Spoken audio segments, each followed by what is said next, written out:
Good evening students, welcome to SRS IAS and law academy. आज की जो हमारी करंट अफेयर की क्लास होगी वो पॉलिटी से रिलेटेड होगी और आज का जो हमारा टॉपिक है वो है जलीकट्टू। तो देखते हैं सबसे पहले ये न्यूज़ में क्यों है। तो रिसेंटली जो है जलीकट्टू जो है वो दोबारा से न्यूज़ में आ गया है क्योंकि इसमें जो है जो हमारे सुप्रीम कोर्ट जो है ये मामला 2018 से सुप्रीम कोर्ट के पास था। तो उन्होंने इसके ऊपर जो है कॉन्स्टिट्यूशनल बेंच जो है वो बिठाया गया था जिसमें ये डिसाइड होना है कि क्या जो आपका जलीकट्टू जो है उसको बैन कर देना चाहिए या फिर नहीं करना चाहिए। तो अभी रिसेंटली जो सुप्रीम कोर्ट है उन्होंने अपना फैसला जो है अपनी जजमेंट जो है उसको रिजर्व कर लिया है और अभी उन्होंने उसके ऊपर कोई भी फैसला जो है वो नहीं सुनाया है। तमिलनाडु का लॉ है जो प्रोटेक्ट करता है जलीकट्टू को। असल में जलीकट्टू जो था उसको 2014 में बैन कर दिया गया था, लेकिन ये जो आपका तमिलनाडु गवर्नमेंट जो है इन्होंने अपने लॉज जो है उसमें चेंजेस कर लिए, जिस वजह से जलीकट्टू जो है वो दोबारा से शुरू हो गया।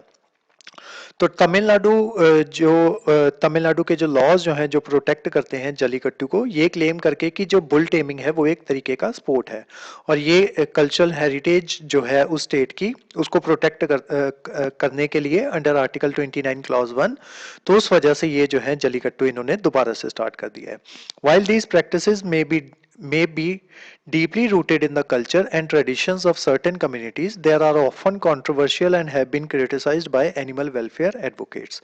तो ये जो है हाईली क्रिटिसाइज किया जाता है, जैसे आपकी ऑर्गेनाइजेशंस होगी, जैसे पीटा हो गया या दूसरी ऑर्गेनाइजेशंस होंगी जो एनिमल वेलफेयर के लिए काम करती हैं, तो वो इस तरीके की जो आपकी जो प्रैक्टिस है जलीकट्टू की उसको जो है वो बैन करने की बात करती हैं।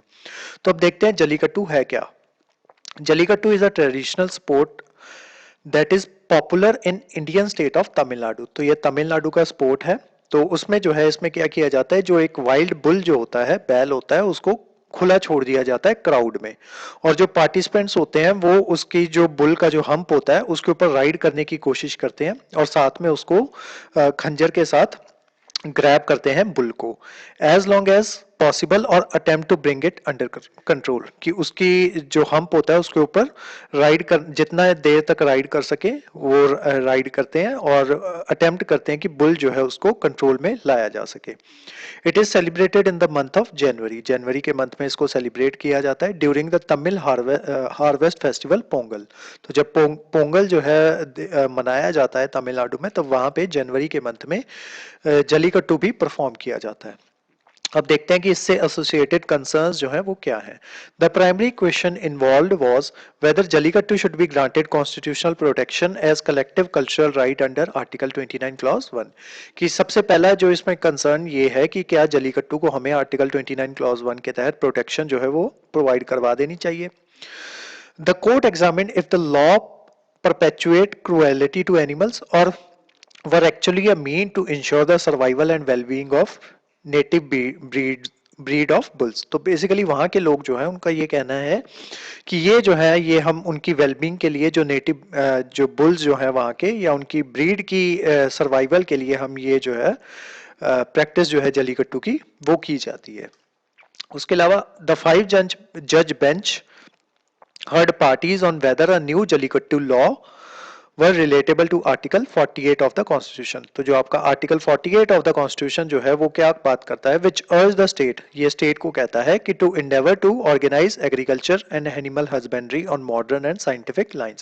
तो ये basically आपका जो है DPSP है, ये क्या कहता है कि एनिमल हस्बेंड्री को मॉडर्न और साइंटिफिक लाइंस जो है उसके ऊपर हमें लेके आना है। The constitutional bench also looked into whether Jallikattu and bullock cart races laws of Karnataka and Maharashtra would actually subserve the objective of prevention of cruelty to animals under Protection of Cruelty to Animals Act 1960। तो आपका ये जो protection of cruelty to animals act of 1960 है, ये basically animals के किसी के ऊपर किसी भी तरीके की प्रताड़ना से ना की जाए, उस वजह से ये कानून जो है वो बनाया गया था। तो ये जो कॉन्स्टिट्यूशनल बेंच जो है हमारा जो सुप्रीम कोर्ट का बेंच है, ये कॉन्स्टिट्यूशनल बेंच, उनका यही काम है कि उन्होंने इस चीज में लुक इनटू करना है कि क्या जलीकट्टू या फिर जो दूसरी बुलक कार्ट रेसेस जो होती हैं कर्नाटका की, क्या वो किस तरीके की एट्रोसिटी जो है एनिमल्स के ऊपर करती हैं या फिर नहीं करती। तो यही है इसका ये सारा केस। उसके अलावा इससे रिलेटेड कुछ दूसरी लीगल इंटरवेंशंस भी हैं, जैसे कि 2011 में सेंटर ने जो है बुल्स को ऐड कर दिया था list of animals whose training and exhibition is prohibited.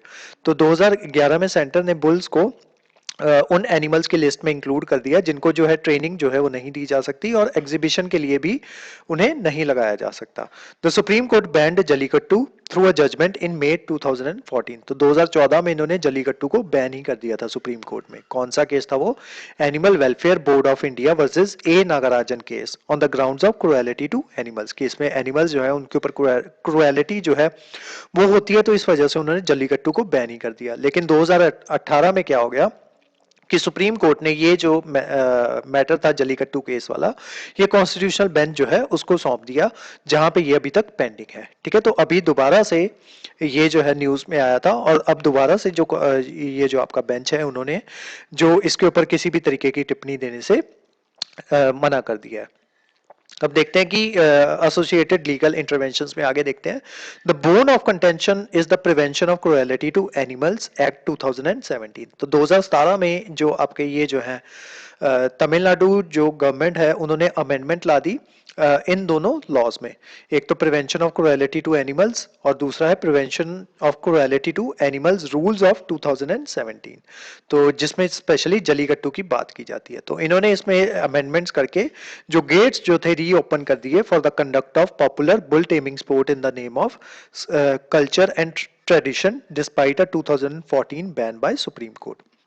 तो 2014 में जो बैन लगाया था सुप्रीम कोर्ट ने, उन्होंने इन अमेंडमेंट्स के थ्रू उस बैन को जो है वो खत्म कर दिया।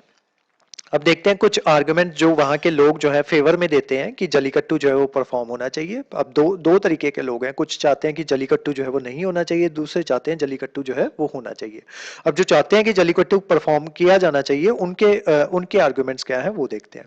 इन Tamil Nadu Jallikattu is both a religious and cultural event celebrated by people of the state, कि वो एक कल्चरल इवेंट है और रिलीजियस इवेंट है जो कि लोगों द्वारा मनाया जाता है। And its influence extend beyond the confines of caste and creed. A practice which is centuries old and symbolic of a community's identity can be regulated and reformed. तो जो आर्ग्यूमेंट जो इसके फेवर में देते हैं वो कहते हैं कि ये जो प्रैक्टिस चली आ रही है इसको आप जो है वो रेगुलेट कर सकते हो या रिफॉर्म कर सकते हो as a human race evolve rather than being completely obliterate obliterated, कि उसको पूरी तरीके से खत्म करने की बजाय उसको रेगुलेट किया जा सकता है या उसको रिफॉर्म किया जा सकता है। It is added that any ban on such practice would be viewed as hostile to culture and against the sensitivities of the community। कि अगर उस पर डायरेक्ट बैन जो है वो लगा दिया जाता है तो ये काफ़ी ज़्यादा जो है ये हॉस्टाइल होगा टू कल्चर एंड अगेंस्ट होगा the sensitivities of the community, कि जो लोग इसको परफॉर्म करते हैं उनके ये काफ़ी ये सेंसिटिव मुद्दा है। Describing Jallikattu as a tool of conserving this precious indigenous breed of life stock. तो उनका कहना है कि अगर हम जलीकट्टू जो है ये एक टूल है ताकि ये जो ब्रीड है बुल की उसको प्रिजर्व किया जा सके। The government argued that traditional event did not violate principles of the compassion and humanity. It contended that the traditional and cultural significance of the event and its intertwining with the socio-cultural milieu was being taught in the high school's curriculum so that significance is maintained beyond generations। अब जो arguments जो लोग opposition में देते हैं उनका क्या कहना है? The petitioners line of argument was that animal life was inextricably connected to the lives of human.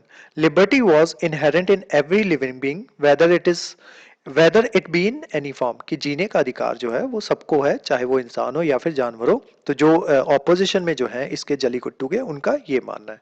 The Tamil Nadu law was brought in circumvent the ban on Jallikattu imposed by Supreme Court. Deaths and injuries have been caused to humans as well as bulls, which had taken place in several districts of state while conducting Jallikattu. की जलीकट्टू के दौरान इंसानों की death जो है वो भी हुई है और जो बुल्स जो है उनकी भी डेथ जो होती है वो कॉज हो जाती है, तो इस वजह से जलीकट्टू जो है उसको बैन कर देना चाहिए। The petitioners contended that contrary to arguments advanced by Tamil Nadu, several tamers pounced on bull. According to them, extremely cruelty was inflicted on the animals. कि उनका कहना है कि एक्सट्रीम जो क्रुएलिटी जो है एनिमल्स के ऊपर वो की जाती है. There was no material to justify Jallikattu as a part of culture. उनका ये भी कहना है कि ये जो लोग कहते हैं कि जलीकट्टू जो है वो उनके कल्चर का इंपॉर्टेंट पार्ट है, कोई भी ऐसा मटेरियल सोर्स नहीं है जो ये जस्टिफाई करता हो कि जलीकट्टू जो है उनके कल्चर का इंपॉर्टेंट पार्ट है. The critics had equated the event with practice such as sati and dowry. तो उनका कहना है कि जो पहले जो हमारी जो पुराना जो कल्चर चला आ रहा था, जैसे सती जो है वो परफॉर्म की जाती थी या डाउरी जो है वो दी जाती थी, तो ये भी किसी टाइम पे पार्ट का हमारे कल्चर का पार्ट हुआ करता था. तो इस तरीके की जो कल्चरल एक्टिविटीज जो होती हैं उनको बैन करने की जरूरत होती है, तो उनको बैन कर देना चाहिए. उसके अलावा कुछ दूसरी स्टेट्स जो हैं जिनमें ऐसे सिमिलर स्पोर्ट्स जो हैं वो कंडक्ट करवाए जाते हैं, जैसे कर्नाटका जो है उन्होंने वो भी सिमिलर स्पोर्ट जो है वो परफॉर्म करती है जिसको कंबाला कहा जाता है. Except in Tamil Nadu and Karnataka where bull taming and racing continue to be organised, these sports remain banned in all other states including Andhra Pradesh, Punjab, Maharashtra due to 2014 ban. तो 2014 में जब बैन लगा दिया गया तो उसके बाद से ऐसी एक्टिविटीज जो है वो परफॉर्म नहीं होती. सिर्फ तमिलनाडु और कर्नाटका जो है उन्होंने दोबारा से ऐसे स्पोर्ट्स जो है उनको स्टार्ट कर दिया है. तो आज की जो हमारी क्लास थी वो जलीकट्टू के बारे में थी. इस क्लास के जो नोट्स हैं वो आपको सेंड कर दिए जाएंगे हमारे टेलीग्राम चैनल पे, और जो हमारे वेरियस व्हाट्सएप ग्रुप्स जो हैं वहाँ पे भी इसके नोट्स हैं वो आपको सेंड कर दिए जाएंगे. उसके अलावा हमारे वेरियस कोर्सेज के बारे में इंफॉर्मेशन लेने के लिए आप स्क्रीन पे दिए नंबर पे कॉन्टैक्ट कर सकते हो. तो आज की जो क्लास थी वो यहीं तक थी. Thank you so much.